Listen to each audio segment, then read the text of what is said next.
This is a story about my great aunt. I believe her name was Hallie, although after you hear this story, I think you'll understand why she wouldn't mind if I got her name wrong. In fact, I'll probably get a number of things wrong in this story, but the important thing is the way I remember it. Aunt Hallie lived with one of her three sisters in Ellisville, Mississippi. And one summer morning, she discovered that someone had disposed of a used condom on the front yard of her house.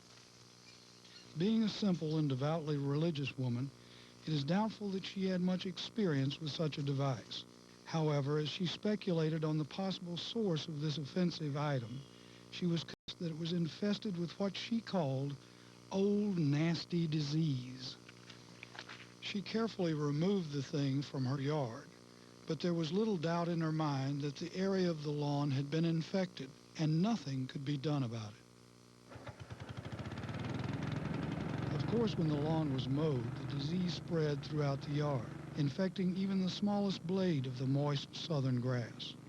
Eventually, someone entered the house without properly wiping their feet, or perhaps a grass-laden copy of the Laurel Eater Call was innocently placed on the kitchen table. But somehow, the disease entered Aunt Hallie's house.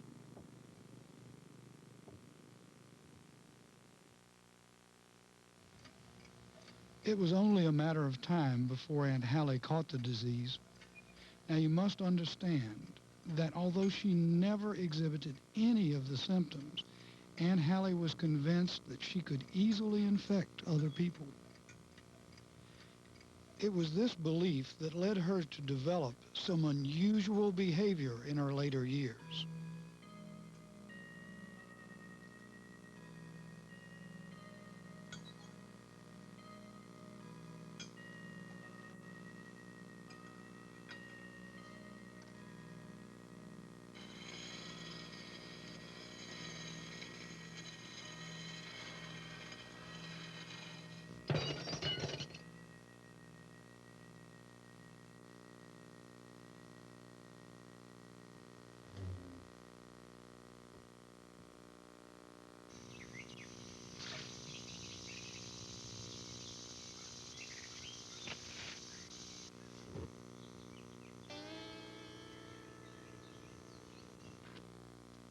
It was Aunt Hallie's feeling that her hands posed the greatest danger of contagion, and she tried whenever possible to avoid touching things directly.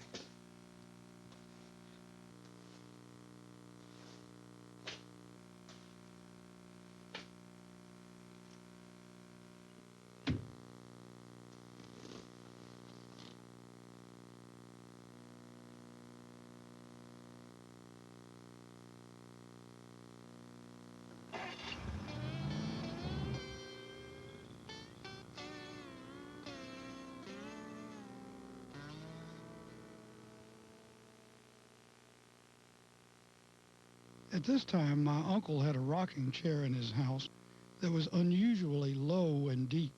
Once seated, it was rather difficult to get out of without lifting yourself with the armrests. Wonderful sermon, Reverend.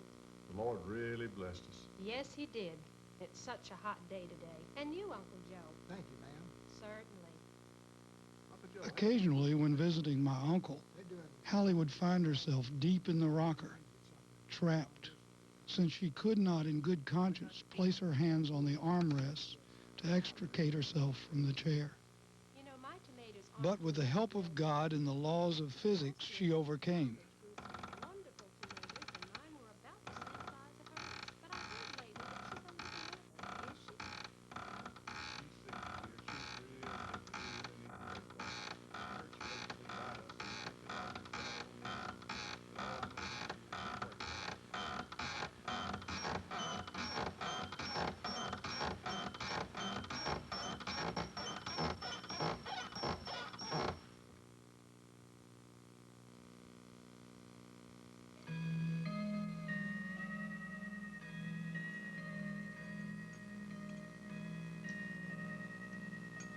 Thanks to her vigilance and with tremendous self-sacrifice, she was, throughout the remainder of her life, able to contain the disease within her own person.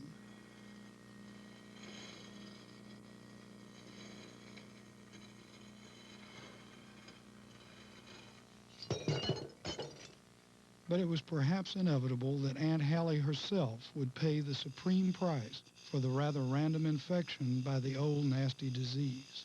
At age 87, she gave up the struggle against the persistent infection, having lapsed into a deep, relaxing sleep.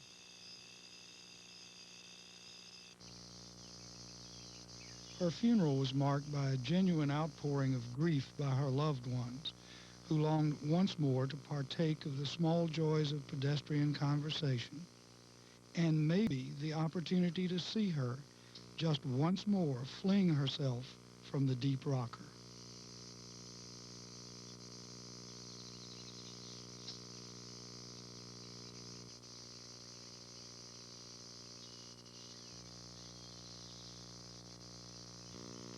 Well, I suppose the point of this story is pretty obvious, and I think we could all learn a lot from Aunt Hallie. It seems to me that we all have a few imaginary diseases. I myself have resolved to recognize the ones I have and to prevent the people in my life from suffering from them also.